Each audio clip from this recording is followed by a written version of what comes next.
இந்த புளிய மரம் அதுலேயும் இந்த சூரியாஸ்தமத்துக்கு அப்புறம் பிரதியொரு மரத்துலேயும் oxygen carbon dioxide exchange நடந்திருக்குது.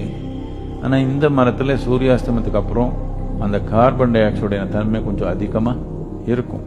இதனால நீங்கள் போய் கவனிச்சிங்கன்னா இது மித்த மரங்கள் எல்லாமே பறவை போய் உட்காந்துக்குது நைட்டில். அதில் ஒரு பறவை உட்கார மாட்டாங்க. அவருக்கு எல்லாம் தெரியும். பறவை ஒன்றும் உட்காராம இருக்கிறதுனால, எந்த ஜீவங்கள் இல்லாததுனால, அது கொஞ்சம் ஜடமாக இருக்கிறதுனால இந்த மாதிரி உயிர்களை அங்கே போய் சேர்றதுக்கு ஒரு வாய்ப்பு இருக்குது. அப்படின்னு எல்லா புளிய மரத்தில் சேர்ந்துருக்குதுன்னு இல்லை, அப்படி வாய்ப்பு இருக்குது.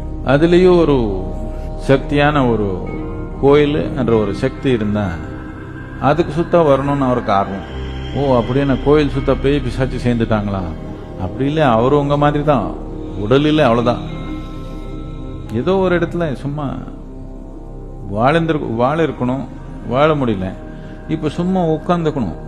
அந்த அதிர்வு உடைய தீவிரம் முடிகிறவருக்கு சும்மா ஏதோ ஒரு இடத்துல உட்காந்துக்கணும். அவர் இருக்கட்டும் தானே, வேண்டாமா? அவர் பாட்டு அவர் இருப்பாங்க. அவர் உங்களுக்கு ஒன்றும் பண்ண முடியாது. அவருக்கு என்ன பண்ணணும்னே தெரியல, சும்மா இருக்கிறாங்க.